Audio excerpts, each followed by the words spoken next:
ایک صحابی ہیں جن کا نام ہے حضرت ابی بن کعب رضی اللہ عنہ۔ ایک مرتبہ وہ قرآن کریم کی تلاوت فرما رہے تھے، یعنی قرآن کریم پڑھ رہے تھے۔ تھوڑی دیر گزری کہ حضور پاک صلی اللہ علیہ وسلم ان کے پاس تشریف لائے۔ جیسے ہی حضور تشریف لائے تو انہوں نے قرآن پڑھنا بند کر دیا۔ حضور پاک صلی اللہ علیہ وسلم فرمانے لگے کہ قرآن کریم پڑھو، تو انہوں نے جواب دیا کہ یا رسول اللہ، قرآن کریم تو آپ پر نازل ہوا ہے۔ حضور نے فرمایا کہ مجھے یہ حکم دیا گیا ہے کہ میں آپ کا پڑھنے والا قرآن سنو۔ یہ صحابی سمجھ گئے کہ اللہ نے حکم دیا، لیکن اس کے باوجود پوچھا کہ یا رسول اللہ، کیا اللہ نے میرا نام لے کر یہ بات کہی ہے؟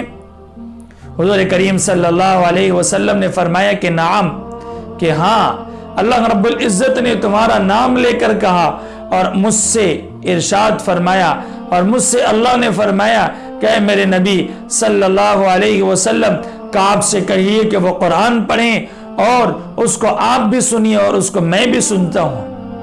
اللہ اکبر کبیرہ، کتنی خوبصورت اور کتنی عمدہ تلاوت کیا کرتے تھے، یعنی قرآن کو عشق اور محبت کے ساتھ پڑھا کرتے تھے، جیسے کہ قرآن کے پڑھنے کا حق ہے، اور اس پڑھنے والے قرآن کو سننے کا اللہ نے اور اللہ کے رسول کو خود اللہ نے حکم دیا، اور اللہ نے خواہش ظاہر کی کہ آج میں اپنے بندے کعب سے قرآن سنتا ہوں، اور حضور سے فرمایا کہ تم بھی سنو۔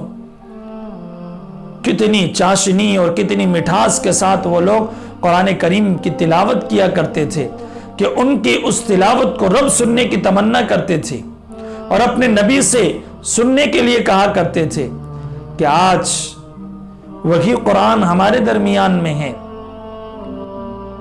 لیکن کیا ہم قرآن کریم پڑھتے ہیں؟ میں پڑھتا ہوں، آپ پڑھتے ہیں؟ پہلا سوال، پڑھتے ہیں یا نہیں؟ دوسرا، پڑھتے ہیں تو کیسا پڑھتے ہیں؟ کیا ہمارے پڑھنے پر رب نے سننے کی خواہش کبھی ظاہر کی؟ کیا ہمارا پڑھنا ویسا پڑھنا ہے، یا پھر ہم قرآن پڑھتے ہی نہیں؟ ان باتوں پر اس واقعے سے غور و فکر کیجئے۔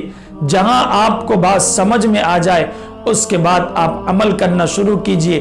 نہیں پڑھتے ہیں تو پڑھنا شروع کیجئے، اور اگر پڑھتے ہیں تو ویسے پڑھنے کی کوشش کیجئے جیسے حضرت ابی بن کعب رضی اللہ عنہ پڑھا کرتے تھے۔